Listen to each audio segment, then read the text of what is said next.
Hey guys, today we're gonna be watching Los Angeles High Speed Pursuit, April 4th, 2015, 140 mile per hour, 140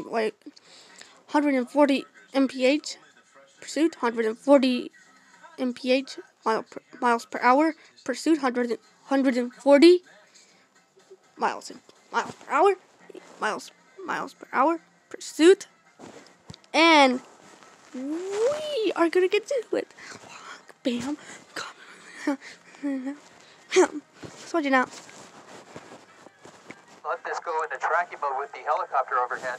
The units and they're going to go into tracking mode.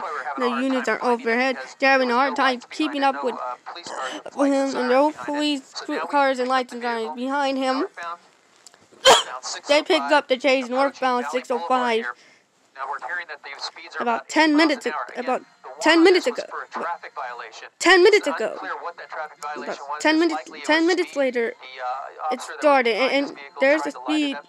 There's a speed. They're following a police chase, and they're on 120 miles an hour.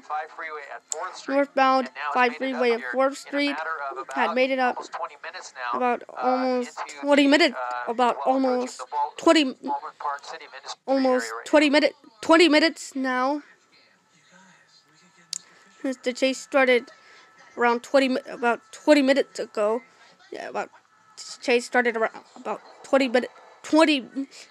minutes ago. Yeah, it's way too fast, Kathy, for a pit maneuver, and way too dangerous for any kind of too dangerous to maneuver and spike strip action on, especially this freeway at this hour. It's very dark out there. It's very dangerous for the officers, but at these speeds, it's almost possible to get this guy to stop. They'll maybe slow down 30-35 miles an hour. Put out a spike strip, or a pit maneuver, or do a pit maneuver, or roadblock, or block that guy in. No, this is just a dangerous situation. Here on the freeways as well. We're trying to keep up with it. Zoom out a little bit. What is behind him? And no traffic. No police unit behind him. On-ramps and off-ramps, but none that have engaged this suspect They've tracking him. He's not able to get away from them. Although right now, looking at our speed up here in News Chopper 4, 140 miles an hour right here on the stretch of the northbound 605. So he's now approaching Irwindale. His next stop is going to be the freeway. Actually, I'm looking out here, and he may be already beyond that. And it will be the 210 freeway. So when he gets to that 210 freeway, he's going to have an option to go east or west. They had engaged that suspect. He is believed to be a erratic driver. They've engaged that driver of that vehicle, and they've been chasing him right behind him the entire time, and they've been doing a great job keeping up with a guy in a news helicopter. At least there's no CHP unit. They haven't called out yet if we can get a CHP unit, and maybe so. What's happening? It's okay. Let's watch it now. Like I said, finding him on the freeway, but now that we have, the airship is overhead tracking him.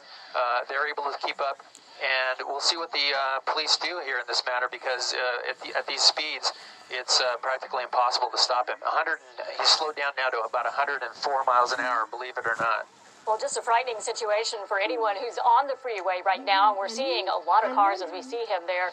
Once again, transitioning. Is he? No. Now, some erratic driving right there. That's scary. Yeah. Well, Kathy, he's actually trying to decide which way to go, and now he's made that commitment to the westbound 210 freeway from the 605. So it looked like he was going to go eastbound, and at the last minute he came across that gore point, and now he's westbound, committed to the westbound 210 freeway, moving through the city of Duarte now, and we'll see which way he goes. Now he's heading, basically back towards the Pasadena area, and as we make our turn here, we're going to continue to track him westbound. But I'm going to zoom out again to show you. No units have been able to get into position and get behind him to try to stop him. But at these speeds, it's really impossible to make that stop and make him realize that this is a very dangerous situation, not only for himself but for the officers and the safety of the public in general. And Gil, right now you can see there's there are not too many vehicles out on the roads. Every now and then he comes up on these clusters and pockets of vehicles. But can you describe how this person has been driving since you first arrived and kind of gotten a look at him? And I mean, has it been mostly straight ahead driving? Has he been weaving back and forth and through different lanes past people? Yeah, he's been doing a lot of weaving back and forth. He's been aggressive as far as like passing cars on transition roads. We saw that just a few minutes ago. You know, making his way on the shoulder basically to get around cars. But you can see him just weaving in and out here. We're at he's picking up speed from that transition. We're now at 120 miles an hour and growing. It's just unbelievable, the speeds here. 140 miles, that's just insane on the freeway. It's good that there isn't a whole lot of traffic out here, but you can see him passing vehicles left and right here without any problems, just kind of weaving his way in and out. So the good news is not a whole lot of traffic for this driver, and maybe he'll come to his senses and slow it down. Yeah, I was thinking, though, how frightening it is for drivers, because all of us have been on the freeway and someone has come just zooming past you, and you think, oh, gosh, don't let that person get into a wreck. And here we're seeing him now, what has it been, about 20 minutes at these incredible speeds. Do you have any idea what type of car this is? I'm trying to get a look. It might be a BMW. Let me come in here a little tighter just for a second to see. Maybe you can tell it's really dark down there.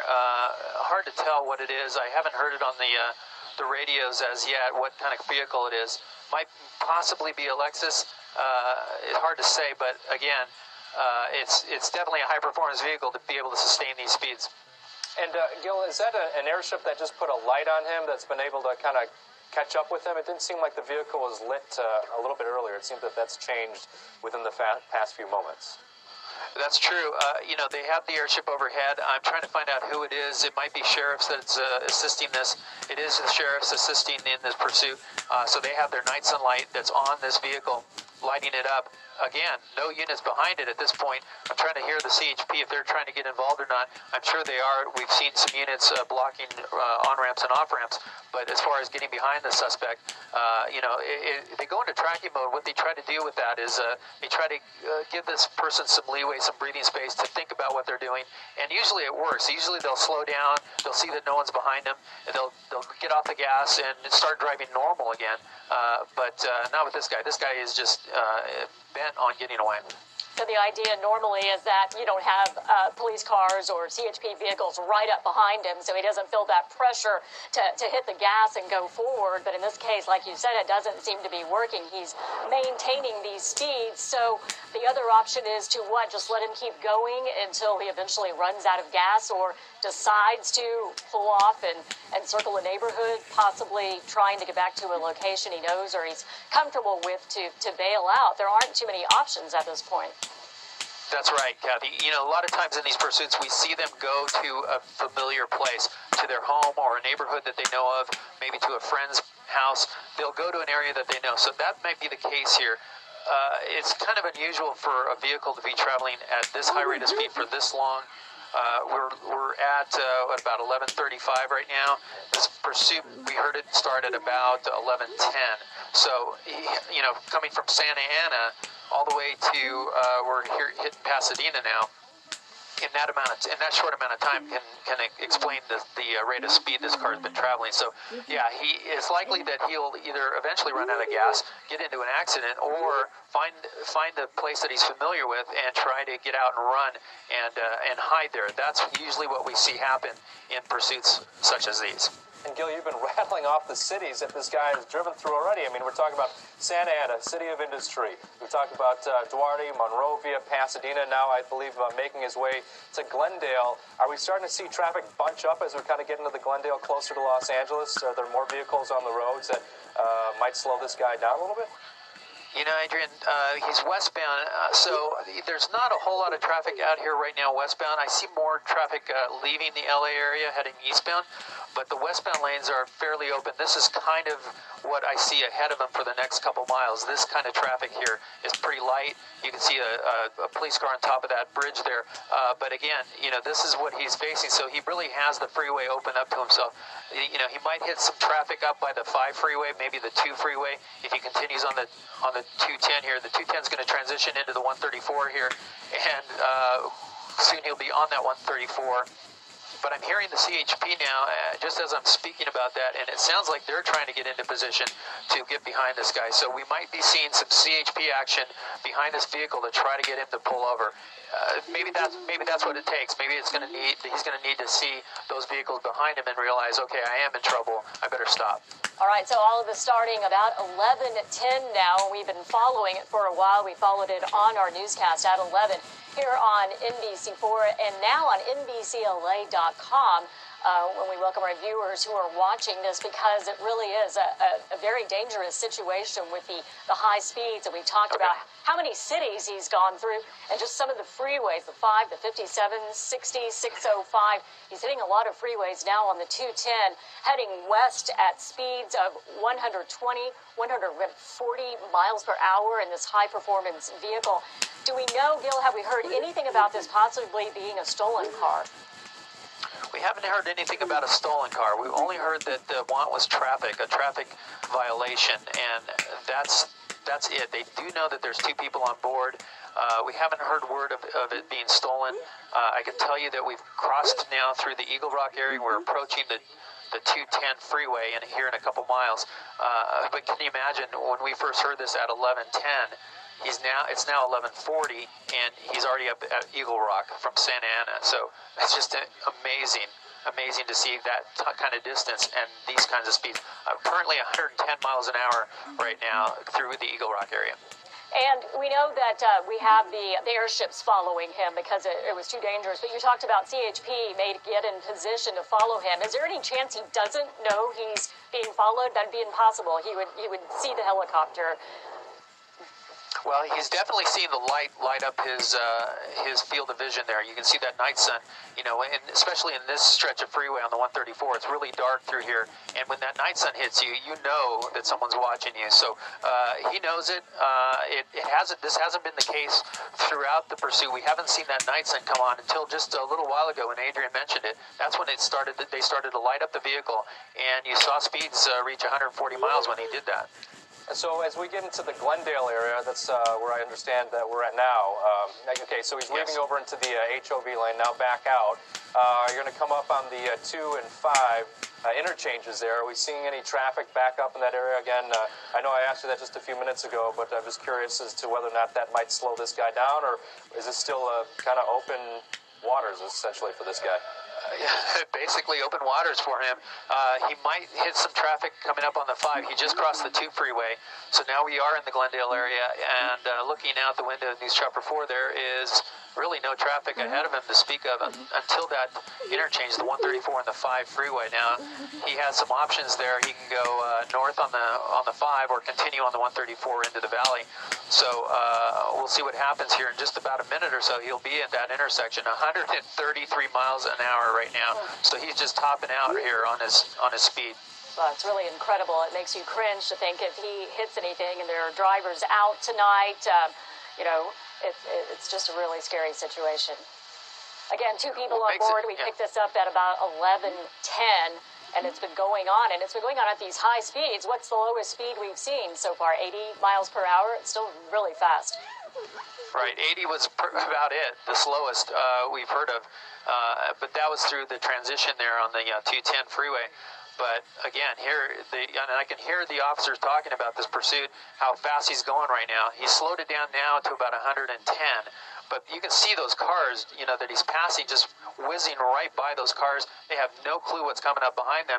And all it takes is one person to decide to make a quick lane change, and it's a different ballgame at that point. So a very dangerous situation for everybody involved here. You can see, look at that, coming really close to that car, almost clipping it. And let's see, he's going to make the transition here, and I think this is going to be the northbound 5 here. Stand by, and I'll get you that in just 1 second. Okay.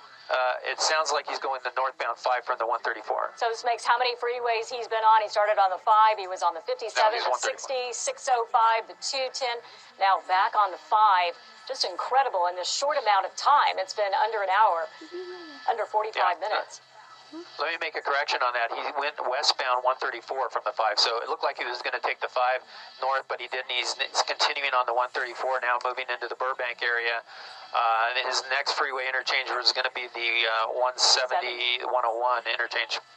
Yeah, Gil, you were talking about it. I mean, you got to feel for all these other drivers out there. I mean, you see them in the left lane. You got to figure some of them might be going 70 miles per hour. The speed limit in many of these areas was 65, and he's almost doubling that. I mean, you would have no clue that someone's coming up on you that quickly, and all it takes is, you to veer over and, these vehicles to clip each other, and you could have a very, very bad situation.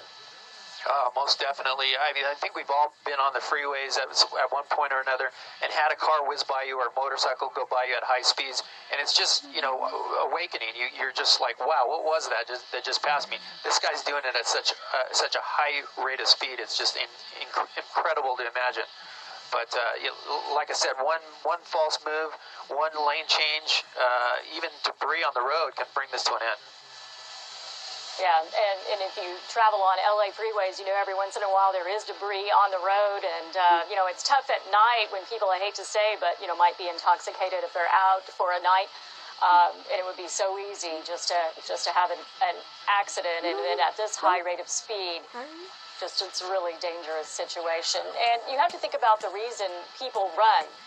Is it a joyride? Are they wanted for something? Is it a stolen vehicle? Why didn't this person stop when all this started? It was a simple traffic violation, and now we have this high-speed pursuit. Yeah, you have to think there's something more to it. Let me take a quick break here and make sure our signal's holding up. We might have to make a quick mountaintop change, but still continuing on the 134 westbound, approaching the 101, 170 interchange. Let me make a quick call to our control room and check that out. All right, Gil Davis live in News Chopper 4 as we continue to watch this on NBCLA.com. This is a high-speed pursuit. Speeds up to 140 miles per hour, if you can believe that, on multiple freeways. It all started at about 11:10, and we understand 2 people are in this car, but we do not know why this driver is running. Yeah, 35 minutes thus far, and this guy's already been on the 5, the 57, the 60, the 134. He's gone through the cities of Santa Ana, the city of industry, Duarte, Monrovia, Pasadena, Glendale, all again reaching speeds of up to 140 miles per hour. The slowest speeds we've seen thus far is about 80 miles per hour as we work to get this signal back for you from our News Chopper 4. And those speeds, they went up so high that the CHP and the other authorities had to pull the ground vehicles back and essentially just track this vehicle using an airship or a helicopter. And Gil is back with us now as we switch mountaintops, and we have a clear signal for you. We're going to stay with this pursuit until its conclusion. We hope that comes very soon, because at these high rates of speed, we say it again, a very dangerous situation. Gil, what's the latest? Well, Kathy and Adrian, we are now in the Studio City area. We're passing Laurel Canyon, 101 westbound from the 170, 134 split. And you can see he's into some heavy traffic now. Looking out ahead, there is more of a volume of traffic. He's going to have to weave his way through this traffic, and he slowed down significantly as we move through this traffic here. But again, this is one of the slowest rates of speeds we've seen in this pursuit since we got on it. Again, this all started in the Santa Ana area, about the 5 freeway and the 55 freeway. That's basically where it's this. We actually heard it, and he moved so quickly, so fast. He's now in. That was at about 11:10, and now it's 11:45 or so, and he's already up here in the Studio City in the valley. So incredible speeds. The police haven't even been able to get behind him and get into position. They have the airship overhead. They did have units on this guy early in the pursuit, but they quickly dropped off as the speeds progressed, and now he is westbound 101, weaving his way in and out of traffic, and now picking up speed again. You can see that 107 miles an hour at this point, approaching the 405 freeway.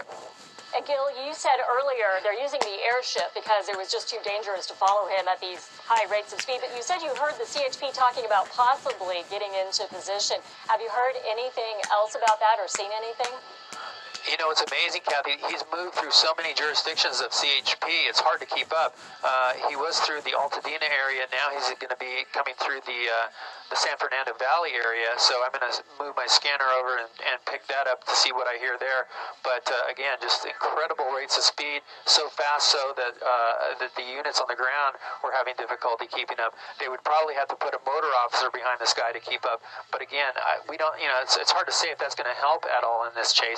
He has continued to just stay on that gas and continue to weave his way in and out of traffic. So I'm going to try to pick up some more information here to see what he's going to do. It looks like he might be transitioning here now on the 405 at northbound. It looks like he is committed to the, nope, look at that, he's taking the goal point, and, oh, he's going to hit that car. Oh, man, that was close. I don't know if he clipped him or not. It sure looked like it. It sure looked close. Yeah, it was close. It almost looked like that car was trying to maybe pin him in, but then changed his mind. He's transitioning on a ramp here. Let's see what he's going to do. He's going to be south 405, coming up hard on that car there, looking like he wants to pass on that shoulder. Now he's going to turn southbound and on the 405. And excuse me 1 second as I try to pick up some radio traffic here. Continuing now, southbound 405. He's going to be going into the Sepulveda Pass. You got the airship overhead lining him up. This is going to change some things for his speed going uphill.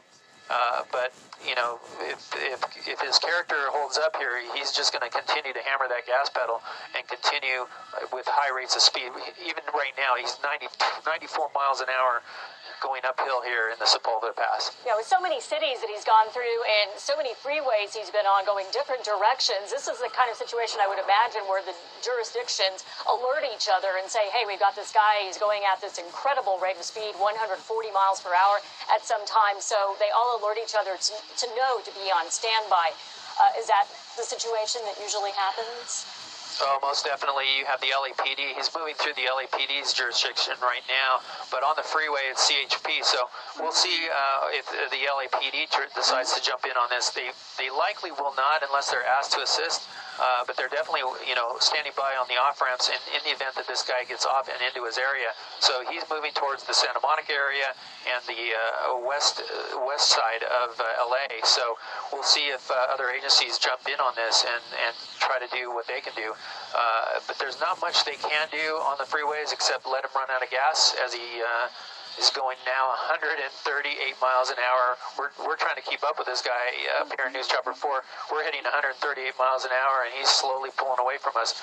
But unbelievable to see the speed going up the Sepulveda Pass. Yeah, Gil, I was going to say within the last few minutes, it looked like he really started to pick up in speed again. You were saying a lot of this was going uphill. That's just crazy. Yeah, I mean, he's just... the speeds here are incredible.